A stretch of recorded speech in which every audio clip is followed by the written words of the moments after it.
Ang kapal-kapal ng mukha nitong taong 'to. Grabe, may guts ka pang sisihin yung previous administration. President Marcos for giving us the opportunity and the privilege to have him as a guest here on the Naku sit-down po. of Manila Bulletin. Cebu, Northern Cebu, Samar, and then the week before, the Walang typhoon in yaka. Masbate.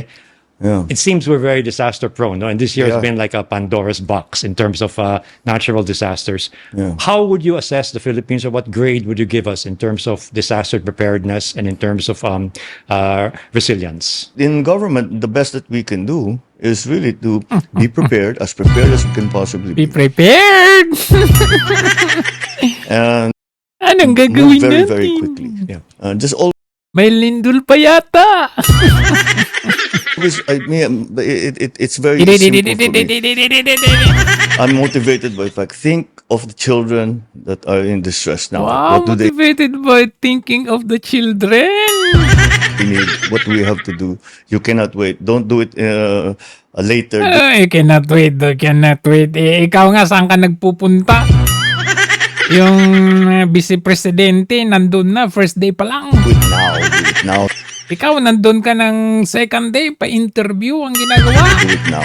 And I think the challenge with almost all disasters, especially globally, is that the moment they get shunted out of the headlines or the news, diba? Yeah. It's what's happening Yeah. there, and that there are people still suffering Yeah. and still trying to recover, no? Well, that's why that's what I want to avoid, and that's why I made it very clear when I went to both Masbate and to Cebu.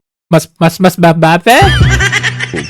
I said this is not a one time thing. Yeah. We're here. We're going to stay here until everyone is more or less in a Oh, ba't di ka tumira dun?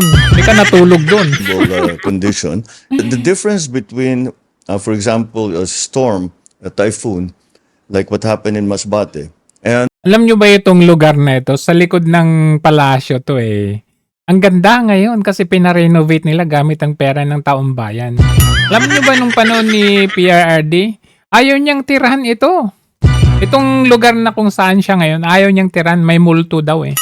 Tama nga naman, may multo. Ang daming multo dyan ngayon. Isa na yung nakaupo dyan, oh. in an earthquake that happened in Cebu. No? In Bogo City, yeah. Pag bagyo, we can always say preemptive evacuation, dalhin nyo sa evacuation center. Yeah. However, in after an earthquake, the main damage is infrastructure, Yeah. is structure. Pagdating ng lindol, sasabihin, dalhin natin sa evacuation center. Hindi tayo nakakasiguro sa evacuation center. Oh. We have to get the engineers to come in, to inspect and see. And Ha? as a Engineer natural sa reaction, evacuation the center? people do not want to be Yeah. in concrete buildings. Yeah. Baka mag-aftershock. So natatakot sila. So they prefer to stay out. We've I got the reports that in Cebu, the tent cities are starting to go up Okay. with the help of Dick Gordon and the Red. Oy! Sabi nyo noon, yung proyekto ay yung ginagamit ng previous administration na tent, ha? Inukutyan ninyo kasi tent lang daw. Eh ngayon, anong nangyari? Yan yung ginagamit nyo ngayon. Panahon pa ng COVID yan, Sinong administrasyon yan? Cross. They've Pinapakinabangan pa ninyo hanggang ngayon. been very, very, very helpful. Yeah. If you don't mind, we'll also shift to like obviously what still is on the minds of a lot of people, diba? Yeah. Starting from when they started marching on September 21 and even before that, no? You've been credited as being like the whistleblower in terms of Wow, whistleblower! 3 years whistleblower ka? Whistleblower sa sarili mong gawa ka. all these ghost flood control projects that mayors may have been talking about it, but After 3 years, gugulat ka. Wala pala. Pero nung SONA mo sabi na, 5,500 control ang nagawa na. Binida mo pa. Ayan, na-fact check ka ng weather. Pinumagahan. in the sauna, it wasn't really reaching the level of national Walang discourse. yaka No? talaga. But the apprehension in most people's minds now is what is the end game? Yeah. I mean, that you were possibly contemplating, and Yeah. also is what's going to happen if later on the trail leads to the backyards of your own allies. I think we're already What? Trail is to the backyard of your own allies. Kaya, siguro, pinag-resign mo itong si Panfilo Lacson dahil pupunta na tayo doon sa pinsan mo. Kasi nai-announce na ni Lacson na supposedly ngayong week sa 8, 'di ba? Sa 8 yung resume ipapatawag si Martin Romualdez. Abay, biglang nag-resign. Biglang wala nang hearing muna. Be there. Yeah. Why would I even start such a thing if it was somehow for political advantage? Yes. The reason I brought it up and made it part of the national discourse was quite simply because this could not go on. Because if Did not go on for 3 years. it kept going, but you suddenly discovered how deeply entrenched this entire system was. I mean, there's always been a sniff and the suspicion of corruption Sniff of cocaine? in government, the different, but not this scale. That was the Not shocking this part. And I said, this scale? nothing Not the scale? Under your watch? will happen to the Philippines if we carry on this way. Wala na talagang mangyayari sa atin. The economy will never grow properly. People are not going to get helped. The schools will not get better. The hospitals will not get better. We're not going to get anywhere. Yeah. All of these sorts of things will just disappear. And we'll Ganito just- muna budol yung mga loyalist tanga eh. Oo, ganito muna budol pa English na akala mo kung economist magsalita. be this little Pero pag may sakuna, ikaw yung ewan ko kung saan ka nagpupunta. nation that's sort of feeding upon itself. And that's why I brought it up. And I will continue to I bring brought it up kasi mahuhuli ka na inunahan mo lang. it up because I do not Tapos isinisi na ngayon sa senador, sa mga senador, sa See, mga any point- kalaban. Pero kung titingnan ninyo yung mga congressman, example na lang yung 100 million na fact check yan gumuho dyan sa may distrito ni JJ Suarez. Yun pa lang hindi ninyo isinama sa investigation. Panay kayo senador. Panay kayo Jingo Estrada, Chis Escudero, Joel Villanueva. Pero ang dami dyan sa congressman ang nagsasalita. Ay ang pangalanan, isa dyan yung pinsan mo. Pero, nangyari? to anything that we are doing unless we move the country forward. Yeah. If we resigned ourselves to saying that, okay, well, we can't do anything. I only have 6 years. If you resign to yourself to that I can't do anything, you will not do anything. Yeah. And this is what we've seen over so many. Parang sinasadya niya yung mga ganung facial expression niya. Yeah! Kasi alam niyang niniwin na siya eh.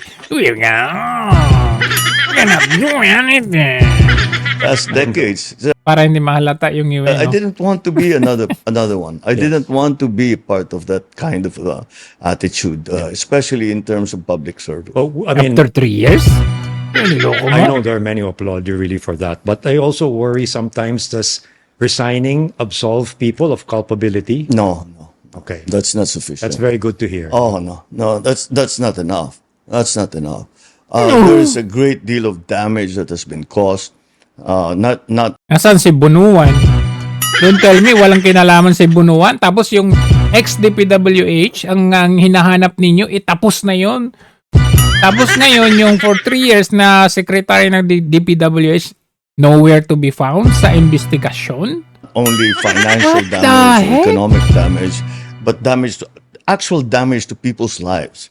I mean, very simple. A Okay, lousy simple. flood control project that collapsed during the flood that killed a family. I mean, how can you live with that? I can't live with it, so I won't live with it. So we'll keep pushing. Yeah. So you've also recently ordered the realignment of about 255 billion pesos from Yeah. DPWH flood control projects, Yeah. quotation marks, to other possible venues where it would be Yeah. spent. No, can you sort of like talk about where you want to prioritize now? This Yeah, 255.5 billion is basically because of the no flood control projects for 2026. Okay. So that's where we got that number. Yeah. It does not mean that we have given up completely on infrastructure. Yeah. Mukhang nakikita ko na yung patutunguhan niya. I-realign nila yung 255 billion for flood control sa ibang ahensya. ehensya kung saan magdi-devise na naman sila ng bagong pamamaraan. Paano nila may bubulsa yung 255 billion na yan? Because we cannot. We cannot. Siyempre, kita na ng taong bayan. Pag sinabing flood control project, talagang ano na yan, red alert na yan sa taong bayan. So, i-realign nila. Parang yung nangyari sa PDAF, di ba? PDAF na na yan, may init na yan sa mata, kaya tinanggal na yan. Ngayon, flood control, ngayong mainit na naman sa mata, iibahin na naman nila pero the same technique na ibubulsa pa rin nila yan. If we stop that, we'll stop the economy, basically. DepEd, for class DepEd! Sa DepEd pala! specifically, we are going to put those 26 billion for Department of Health, 29 billion Naku! DOH! for medical assistance, yung MAIP, and then the completion of all the other Naku, Maip! hospitals, the specialty hospitals that we were talking about. PhilHealth, 60 billion. Naku, PhilHealth! Ibabalik na yung PhilHealth! Na kinuha nila noong 2025 tapos kukunin sa 2026 budget yung PhilHealth at sasabihin ibabalik daw sa PhilHealth. Loko, leche. Saan yung ginamit yung 60 billion na supposedly for PhilHealth nung nakarang taon? To increase the number Magpapasalamat pa kami niyan. of cover. Ito, sinagot ka ni Metro Erice. Subway, Ito. Si Erice, sinagot to ka. recognize Samantalang ang mga pinuno at mga pahan, pakiramdam nila ng mga nakaraang grosso ng ating bahay. This house is on fire. On fire! Yes, Madam Speaker, this house is on fire. At ang masakit na katotohanan, tayo mismo ang nagsindi ng apoy na ito. Noong mga nakaraang kongreso, may mga apoy na. Ngunit sa 19th Congress, sadyang pinasiklab ang dambuhan ng sunog. At ngayon, naglalagablab na rin ang galit ng sambayanan. Lalo na ng mga kabataan. Pakiramdam nila, sinusunog natin ang kanilang kinabukasan. Nakikita nila ang walang habas na pandarambong sa kabila ng kanilang kahirapan. Lumulubog sila sa baha at tanong nila ang kawalan ng gobyerno na dapat sa kanila'y nangangalaga. Samantalang ang mga pinuno at mga pamilya nila ay lantaran ng karangyaan at kapritsyo, Mr. Speaker, Madam Speaker. Kaya't nadadamay po ang lahat. Bawat isa sa atin ay binabatikos sa ating kanya-kanyang mga distrito. Kaya hindi na po pwede ang business as usual. Hindi na pwedeng umasa na lilipas ang galit ng bayan. Hindi na pwedeng pagtakpan. Hindi na pwedeng magturuan. Kailangang isiwalat ang katotohanan, aminin ang pagkukulang, ituwid ang kamalian, at panagutin ang mga lumustay at nagsamantala sa kaban ng bayan. I don't know about you, Erice, pero this is very timely yung mga ganitong Ama, linisin natin. kasi 19 Congress ang sinasabi niya. Siyempre patuloy pa ngayon sa 20th Congress. Pero 19 Congress, sino ba yung speaker dyan? Ang ating hanay. Magpatupad tayo ng mga matinding reforma kahit ang kapalit ay sariling pagsasakripisyo. Hindi na pwedeng naidahilan na politika lang ito. Hindi na pwedeng sabihin gawa lang ito ng DDS, ng kaliwa, ng Palawan, o Pinklawan. Hindi na pwedeng isisi sa DPWH, sa nakarang administrasyon, Isisi sa presidente! o sa mga kontratista. Sapagkat ang pinakamalaking korupsyon na ito ay nagsimula sa ating sariling tahanan noong 19th Congress. Oh. Hindi po ako narito para humusga sa kadinuman. Bagkus nais kong kumatok sa inyong mga puso at konsensya. Baka naman sobra na talaga. Naniniwala akong pwede pa tayong magbago ng pananaw. Alalahanin natin sa Magbago na kayo. Ang dami na ninyong nabulsa. Tama naman. Tama na, please. gitna ng pagdarahop ng ating nila at kasaganaan natin, umaasa pa rin ang marami sa ating mga kababayan na maiaangat natin ang kanilang pamumuhay. Sa kabila ng ating sa kabila ng kanilang kahirapan, marami pa rin sa ating mga kababayan na ang turing sa atin ay mga Diyos-Diyosan na kanilang kailangan. The corruption of insertions and diversions may have started in the past administration, but the conflagration unleashed by the 19th Congress is of a magnitude beyond comprehension. Ang mga insertion at diversions na ginawa ng ika-19 na Kongreso ay walang kapantay sa kasaysayan. Isang halimbawa ng mapanlinlang at inabusong anyo ng insertion ginamit upang pondohan ang mga proyektong walang tunay na benepisyo sa mamamayan. Oh, sino ba yung leader ng 19th Congress? Martin Romualdez, Speaker. Zaldico, Appropriations. O sila din mo yan. Sila. Tatlo daw yan sila nag-uusap. Romualdez, Zaldico, JJ Suarez. Hindi plinano ng gobyerno at ng Pangulo, kundi siniksik para sa pansariling interes ng ilang makapangyarihang individual o pamilya. It's greed gone wild. 1.45 trillion. Yan ang kabuuang halaga ng insertion at diversion Grabe. noong 2023, 2024 at 2025 General Appropriations. 23, 24, 25. Oh. Tapos sasabihin ni Marcos, in the past, in-stop daw ni Duterte yung mga dating ano. Pero ito kay Erice, sinagot ka na ni Erice Marcos Jr. 23, 24, 25. Sa pinondohan ng 19th Congress ang mga proyektong hindi naman bahagi ng panukala ng Pangulo. Ang mga insertion at diversions na ito ay napunta sa mga ghost projects, substandard projects at mga proyektong pumapabor lamang sa mga shrewd businessman na nagkataong naging makapangyarihan na mambabatas. Minsan kong nakausap si dating DPWH Secretary Manny Bonoan, sabi niya, Egay, maging ang computerized generated maintenance ng mga primary roads sa buong bansa ay binawasan at di pinatawad. Kaya tiyak ang deterioration ng ating mga pangunahing lansangan. Kasama na yan si Bunuan. Anong hindi? Ang insertion na ito ay lumalabas Kakasama sila ni Marcos Jr. ibinebenta na hanggang 30%. Para may patupad, dadayain ito o ghost project na lamang. Ang mga pondo binebenta. May proponents na, may traders pa. Grabe, no? At sinong Tapos gagawa sila din yung constructor, pa ng mga programa? construction. Yung mga district engineers. Hindi na dumadaan sa pamunuan ng ahensya. Tulad nila, Bryce Hernandez at Henry Alcantara. From 2023 to 2025, Parang yung Bryce at Henry Alcantara, sila yung Janet Napoles nung PDOF scam, ano? 1.5 Sila yung yung parang middle.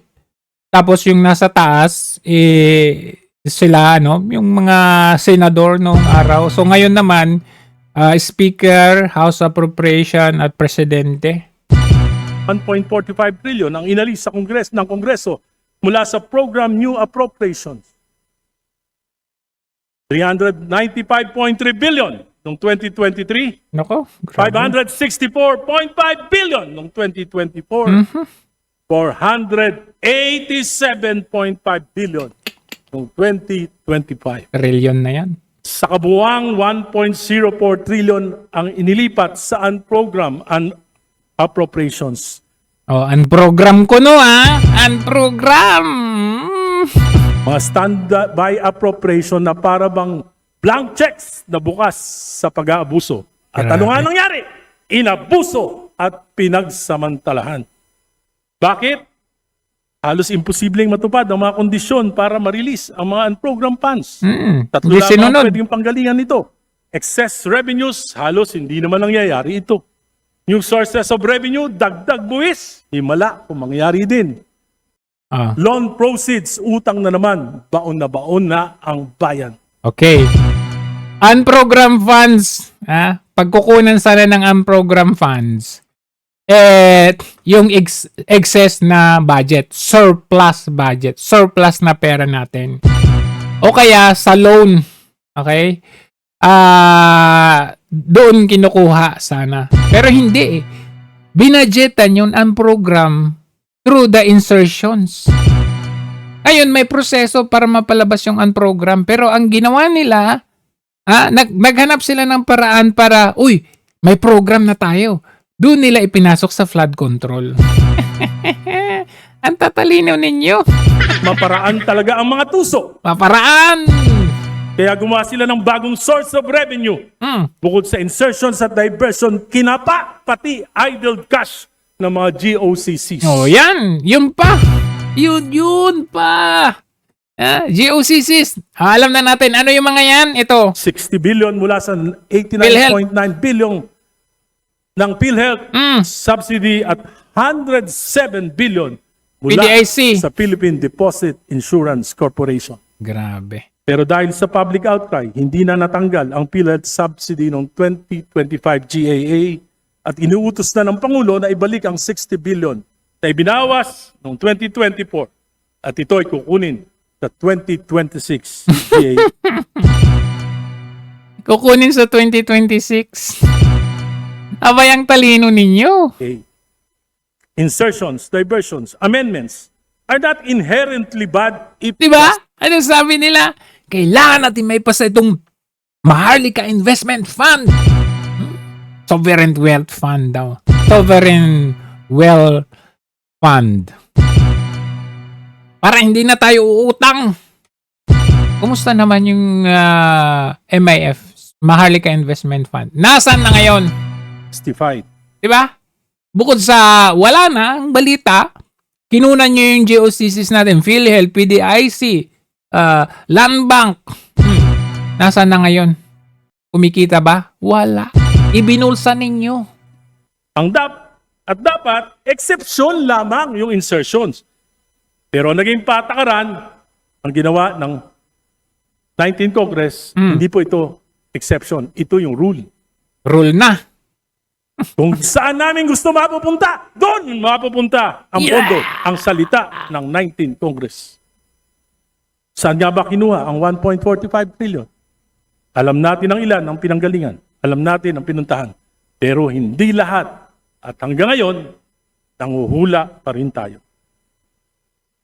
Subang malaki ang pananagutan ng 19th Congress upang makapag-divert ng malalaking pondo, tinanggalan ng appropriation sa mga flagship projects na ibang ahensya, foreign assisted at utang pa sa mga dayuhan. Bunga nito, naantala ang maraming proyekto. Dumagdag ang gastos na ipapasa kay Juan de la Cruz. Ayon sa DOTR, sa 2 proyekto pa lamang, Metro Subway at PNR Elevated Rail, may tig-4 na taonang delay from 2028 na dapat matapos magiging 2032. Nako. Tinatayang higit 200 bilyon ang karagdagang gastos dahil sa inflation, dollar fluctuation, commitment fees, Magmamahal na by 2032. interest at pagtaas Pero maalala ninyo, nung mga panahon na yan, nung mga 2 years ago, kanilang gumawa sila pa ng mga video, no? Na, eto, matatapos na sa 2026. Eto, matatapos na 2027. Matatapos sa 2025. Pero ano nangyari? Walang natapos. ng labor and materials. Kung hindi ito pinakailaman, magkakasubway sana at magkakaroon na tayo ng PNR Elevated Rail bago dumating ang taong 2028. Ngayon, Wala na. 2032 na ang tansyang pagtapos. Iba na presidente. Mr. Speaker, colleagues, let's be honest. The 19th Congress practically stole the President's budget. At hindi ko maisip kung paano nangyari na 3 sunod-sunod na taon under the noses of the DBCC.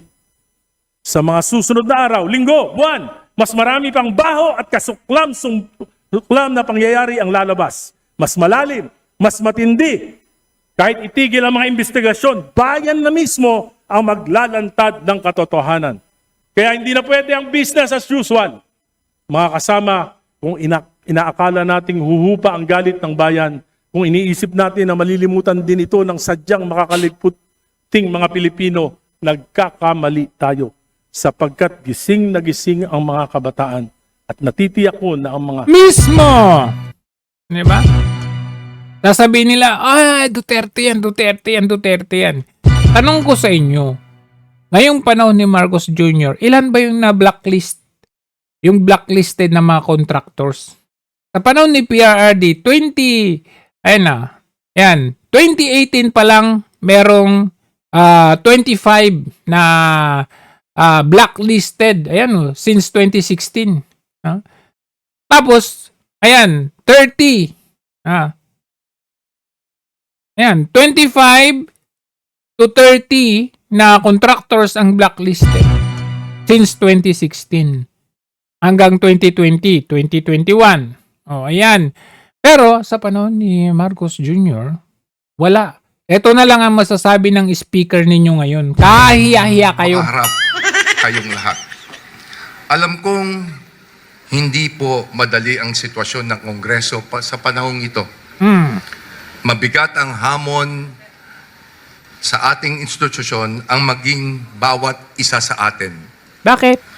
May nababalitaan pa nga po ako na may mga kasamahan tayo na kailangan pang magpalit o mag-alis ng uniforme bago Bakit? pumasok dahil sa takot na mapag-initan Oh. na habang nagko-commute papunta dito sa Kongreso. Oh. Diba? Kahiya-hiya. Sakit mang tanggapin, pero ito ang katotohanan. Talagang bumaba na ang tiwala ng taong bayan sa ating institusyon. Anong sinasabi nila? Tumaas daw yung ratings nitong si Marcos Jr.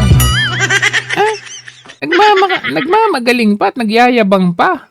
Tingnan nyo. The extent of coverage, 39 billion plus, will think that could work. Okay. However, what has happened has been that we have violated the rules.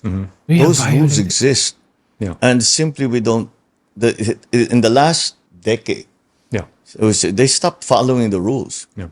For example, when I was in local government, when national government came in and was going to do a construction, they come in, they do the project. And then at some point, they come back to the local government executives and say, tapos na. Oh. Natapos namin yung project. Inspectionin nga namin ngayon yon. Pag nakita namin hindi maganda ito, hindi tama itong ginawa ninyo. Sign it. Yeah.